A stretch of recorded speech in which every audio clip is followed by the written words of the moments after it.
Buenas noches. El tema que nos correspondió son los efectos de la vegetación en cimentaciones, condiciones geotécnicas especiales según la norma NSR número 10, presentado por Angie Salazar, Fernando Tovar, mi persona Camilo Bolaños. Los efectos de la vegetación en cimentaciones. De acuerdo a las condiciones geotécnicas especiales de la norma NSR número 10, las condiciones geotécnicas especiales se refieren a situaciones del terreno que presentan características inusuales o desafiantes para el desarrollo del proyecto de ingeniería civil y construcción. Estas condiciones pueden incluir suelos de baja capacidad portante, alta compresibilidad, presencia de agua subterránea en niveles críticos, riesgo de liquefacción, terrenos con actividad sísmica elevada, entre otros factores.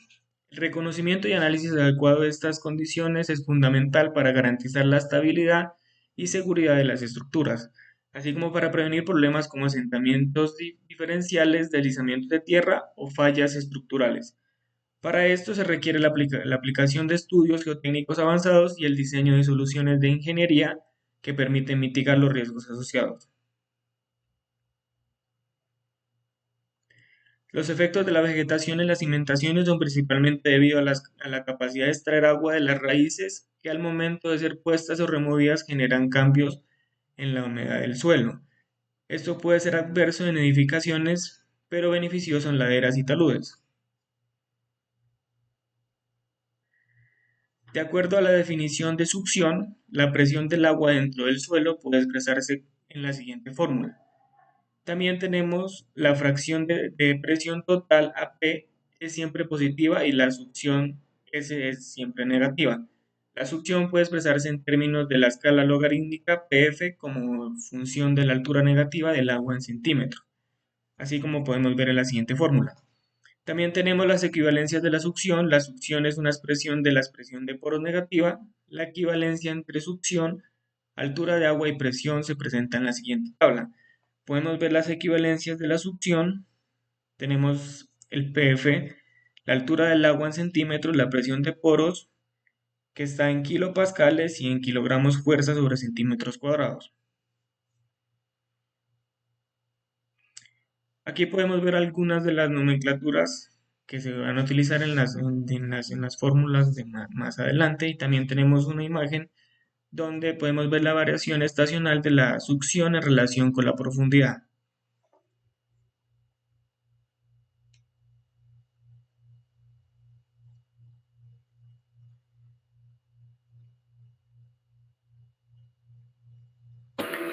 La vegetación posee ciertas características, las cuales son una de ellas, por ejemplo, el sistema radicular. Este depende de cada especie. Hay que tener en cuenta que hay una serie de raíces, las cuales son de primarias y secundarias, que pueden llegar hasta el cuarto orden. Estas, a su vez, se dividen en leñosas y no leñosas. El objetivo de estas raíces es tomar toda el agua que se encuentra en el suelo y también los nutrientes. Esta agua que se transpira lo hace a través de los estomos, los cuales se ubican en el transverso de las hojas. La extensión de este sistema radicular consiste en que alcanza la sombra del follaje y también en profundidad depende de la especie. Existen dos criterios. El uno es que alcanza hasta una vez y media la altura del árbol. Y el otro criterio es que alcanza una vez y media el raíz de su follaje. Tenemos también la profundidad de las raíces. Esta depende del tamaño del árbol. Las raíces necesitan aire, por lo cual esta posición tiene que ver mucho con el nivel freático. Hay que tenerlo muy en cuenta para calcular la profundidad de las cuales estas pueden alcanzar. Por lo regular no van a más de 6 metros. En el caso de que haya presencia de agua, las raíces abundan mucho en la superficie. Y en el caso de escasez, estas alcanzan una profundidad más alta para recoger el agua a la cual el árbol no puede llegar. Las raíces tienen aproximadamente un crecimiento de 20 milímetros por día, los cuales buscan el agua y los nutrientes. También tenemos los requerimientos de agua. Esto depende del tamaño del árbol y también depende del clima, pues este tiene unas variables como son la temperatura, la insolación y el viento. Hay árboles como por ejemplo el eucalipto, que alcanzan a transpirar en un día soleado hasta 500 litros por día. Además de eso, tenemos el punto de marchitamiento, Es muy importante tener en cuenta, pues la cavitación del agua con el oxígeno disuelve aproximadamente a una atmósfera de tensión, es lo que nosotros tenemos en cuenta. Sin embargo, el sistema de succión de las plantas está asegurado contra este fenómeno, el de la cavitación, y también la presión de succión son más elevadas. Igualmente, cuando se hace el estudio de la presencia de vegetación, se debe hacer una relación con los suelos. Dentro de este tema tenemos, por ejemplo, la humedad de equilibrio, la cual es la respuesta a una succión ya determinada. Esta va en función del límite líquido. En cuanto a los tipos de suelos, estos dependen del límite líquido de cada uno. Ahí obtenemos esta fórmula. Igualmente, la relación entre la humedad natural y la succión para diferentes materiales arcillosos, tenemos estas variaciones, que van también en función del contenido de humedad. Adicionalmente, tenemos unos límites, el cual es el límite de consistencia. Este relaciona la succión de un suelo determinado y también tiene en cuenta el límite plástico.